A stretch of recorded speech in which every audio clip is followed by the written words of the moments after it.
That was odd. Uh-oh. Well, we'll talk about that a little bit more in just a sec, because there's actually probably a pretty good reason for it, frankly. But in the top left part of the map, we have our purple Zerg player. It is none other than Anuzarg.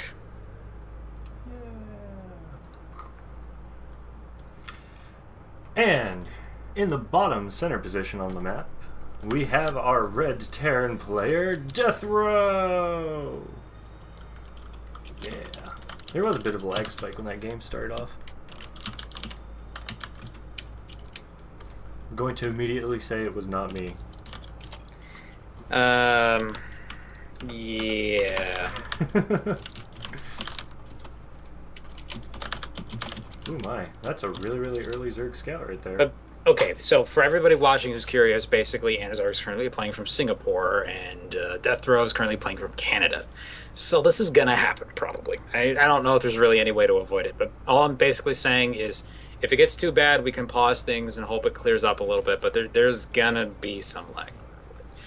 Meantime, though, we have Anuzarg being a little irritating with the drone. Not super irritating, but I mean, he's nobody can be that probe that's blocking the hatchery. There's nothing really more annoying that you can do with a worker than that, other than steal both of someone's gases. That is Yeah, probably the most irritating thing you can do with a worker. indeed. And probes in particular, as GM Faustus likes to declare them, probes are little terrorists. Just probes. None of the other workers, just probes. Yes, mostly probes, though. We both know. Like you play Protoss, you play Zerg, right? That's right. I play Zerg. So I then dabble you in you Protoss, know though. you know then that drones are not always Drones are not not always always the so nicest friendly creature. either. No, they're not.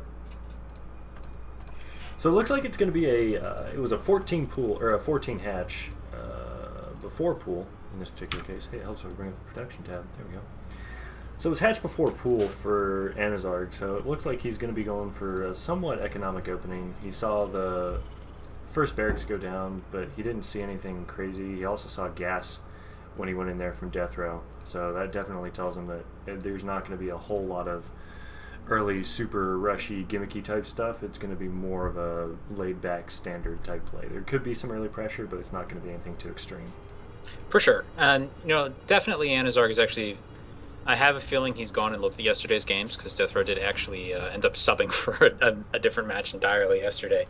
And he does actually have some pretty nasty one base plays that he likes to throw out there. So um, I don't blame him for being slightly more careful and going for something a little bit more standard looking, getting the pull out a little quicker too. But at the same time, yeah, you don't want to, definitely, especially when you don't know your opponent too well, you don't want to go too far into that. So, yeah, good choices all around. And DeathRows actually seem to go for a rather normal looking setup here. Yeah, definitely. I mean, he's getting the bunker at the front. He's definitely playing more reserved. That bunker getting dropped at the front this early in the game without any indication of any sort of early pressure from the Zerg player saying, "I'm planning on going for more macro focused gameplay. Here's my bunker to prove it." Mm. It looks like he might get this Overlord. Oh Nope, no, just got just outside. barely. It's a good save. Yeah, yeah.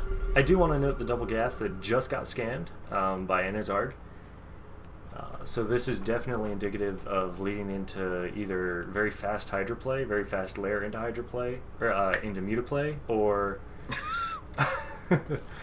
or going into a Roach Hydra type play that we saw go up against Terran before earlier today in Red Bull Battlegrounds, but by Jaedong, but it didn't work out too well for him.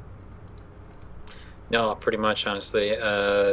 This though, it's pretty rough that getting scanned earlier on, and from what DeathRow was saying, he's actually dealt with a lot of cheesier play just in general with his clan.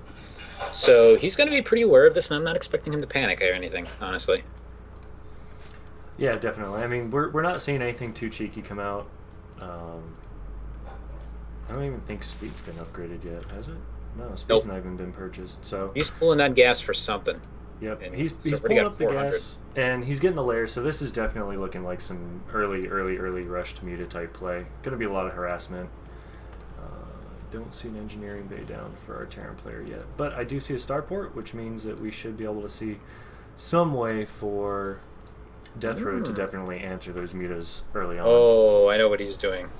Although it's a little bit interesting because he did this against a Protoss player actually, but it looks like he's going for a Hellion drop and may just run around the edges of the map to just control like typically happens. But getting the star part out so quickly does seem a little bit more indicative of something like that. He likes stuff like that, from what I gathered. He likes to put a lot of pressure, buy himself some time. Third CC coming down for DeathRoW. At about the same time the third hatch is going down. Now this is kind of an odd position for a third hatch for Zerg, especially going up against Terran. With Zerg, you don't usually put your bases on the exposed front, especially on merry-go-round. You'll want to put them back, kind of grouped together, where you can spread creep defensively along the front and push the creep out without really having any buildings there that can be threatened early on. So this is very unusual placement from Anuzarg. And yeah, in all, I do wonder if there's a specific logic behind it. It might be worth asking him about that later. But unfortunately, it is going to be a little bit of an issue, as now the Hellions have a lot of room to work with. Creep is nowhere near that base yet either. And we saw DeathRoW as he was coming in. He actually sent his Hellion up to that normal third base positioning. On the way up, he sent one of his Hellions up there to check it out, saw that it wasn't there, and then immediately moved south to see where that third was coming in at. And looks like you're right. We're looking at a lot of fast Hydras coming out here. And, trying to think about what he's trying to go for with this, other than just having a lot of Hydras, honestly.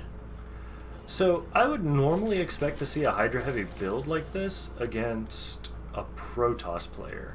Yeah. Because the Hydras can shut down the early Century Immortal pushes, because the Hydras just attack very quickly.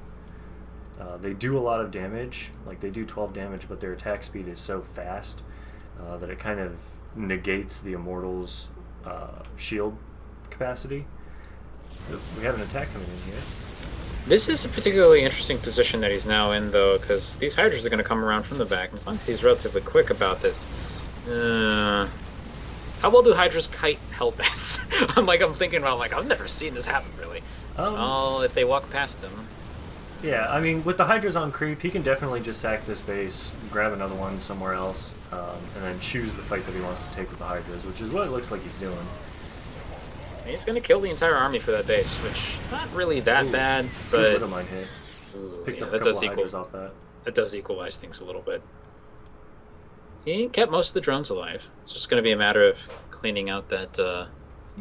cleaning out the Widowmine and then grabbing another base. It looks like he's going to grab it up there. He's actually going to move it up to where the third... You would normally see the third come out from the Zerg player, and we'll see that this position up here is going to be extremely more defensible than the one down here. But with him pushing the creep down there early on, that's going to help later when he's trying to move around the map. He'll have the creep spread more towards his opponent a little bit earlier on. That's always going to be helpful for a Zerg player.